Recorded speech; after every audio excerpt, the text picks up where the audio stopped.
Lamsugu khumbai tibi kok tumawa ang tawanor nilogi khumbar kini sali kok tumaro bukha Potmasri Browni shokat manja Hasteni mungno kuchugoti sanai umor jakra Satyaram iriangni nogo thangai berai bobai koklam sale khaka hamia phana thanga farshalo hasteni মন্ত্রী অপরা বিপ্লব কুমার দেব আমি অত্যন্ত গর্বিত যে আমাদের ছোট্ট রাজ্য ত্রিপুরা সংস্কৃতি এবং আমাদের যে পরম্পরা সেটা ত্রিপুরা প্রত্যেকটি প্রান্তে পরিলক্ষিত হয়।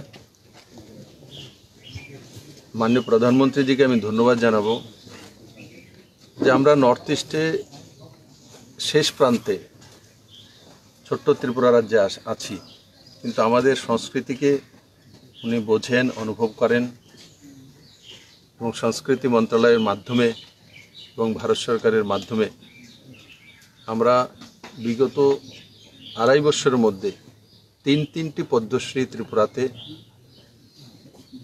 আমরা পেয়েছি।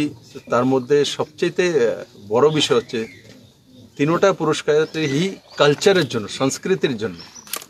যেমন থাঙ্গা ডারলং তো রসম বাজানোর জন্য, দুনিয়ার মধ্যে একই ব্যক্তি যে রসম বাজাতে জানেন, তো থাঙ্গা ডারলংকে খুঁজে বের করা ঊনকোটি থেকে, একটা ছোট্ট গ্রাম থেকে। আমি ওনার বাড়িতে গিয়েছি, রাস্তাটা ওই দিন আমি বলেছি রাস্তাটা করে দেওয়ার জন্য, সঠিক একটা রাস্তা নেই, ইটের রাস্তা, সেটাও ঠিক না। তো ওই জায়গা থেকে মাননীয় প্রধানমন্ত্রীজি দুনিয়ার মধ্যে কোন ব্যক্তি আছেন যে রসম বাজাতে পারেন তাকে বের করে না, চারটিখানির কথা না। দ্বিতীয়ত আজকে আমাদের মধ্যে নেই বেনিচন্দ্র জমাতিয়া। কোথায় মহারানী সেই গ্রাম, সেই গ্রামের রাস্তা আমাকে করতে দেওয়া হয়েছে। যখন আমি ওনার আশীর্বাদ নেওয়ার জন্য গিয়েছিলাম, তো ওনার নাতনি যে ছিলেন উনি আমাকে বলছিলেন বলে আমাদের বাড়ির রাস্তাটা করে দিন, ইলেকট্রিফিকেশন করে দিন। তো সেগুলো আমি পরবর্তী সময় টেন্ডার করে দিয়েছি। তো এমন একটা জায়গাতে, এমন ছোট্ট গ্রামে থাকেন, সেই বেনিচন্দ্র জমাতিয়াকে সে মার কাছ থেকে কবে মহাভারত শুনেছেন, কবে ককবরকে লিখেছেন, সেটা নরেন্দ্র ভাই মোদী বের করে নেওয়া, এবার কল্পনাও করা উচিত মাননীয় প্রধানমন্ত্রীজির বা তার টিমের বিষয়। তৃতীয়ত আজকে আমাদের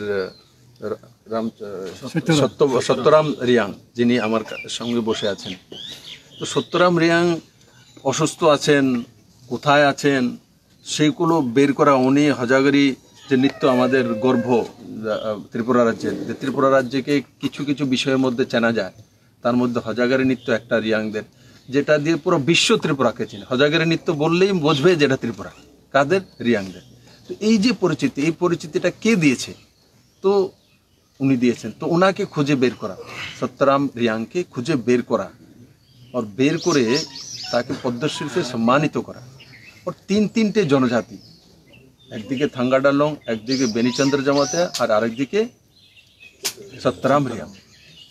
এই যে তিনটে, এখানেও উনি তো গ্রামের মধ্যেই থাকেন, আমি তো এসছি রাস্তাঘাট দিয়ে সব কিছু দেখলাম। এই যাবে যে বের করা, তাতে পুরো দুনিয়ার সামনে ত্রিপুরার যে রিচ সংস্কৃতি, তার পরিচয় পুরো দুনিয়ার সামনে পৌঁছে গেছে, যে ত্রিপুরা কোনো সাধারণ রাজ্য নয়।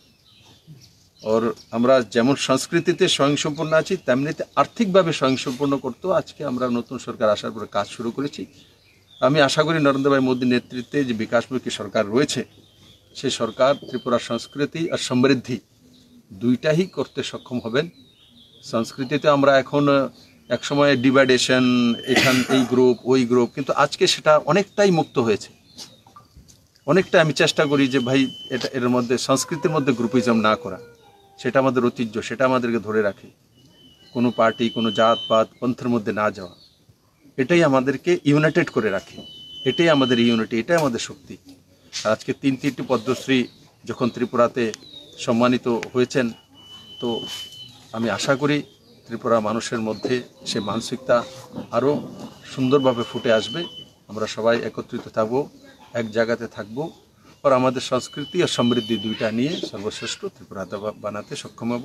আর আমি আজকের দিনে ওনার কাছ থেকে আশীর্বাদ চাইব যে ওনার যে সংস্কৃতি, সেটাতে যাতে আমরা আরও এগিয়ে নিয়ে যেতে পারি। হজাগরি ডান্স উনি যেভাবে পুরো দুনিয়ার সামনে প্রস্তুত করেছেন, ত্রিপুরাকে পরিচয় দিয়েছেন, আজ আমি গর্বিত যে মাননীয় প্রধানমন্ত্রীজি এবং ভারত সরকার ওনাকে এই শান্তির বাজারের ছোট্ট গ্রাম থেকে বের করে পদ্মশ্রীতে ভূষিত করেছেন। আমি আবারও আপনাদের মাধ্যমে মাননীয় প্রধানমন্ত্রীজিকে এবং ভারত সরকারকে অনেক অনেক ধন্যবাদ জানাই।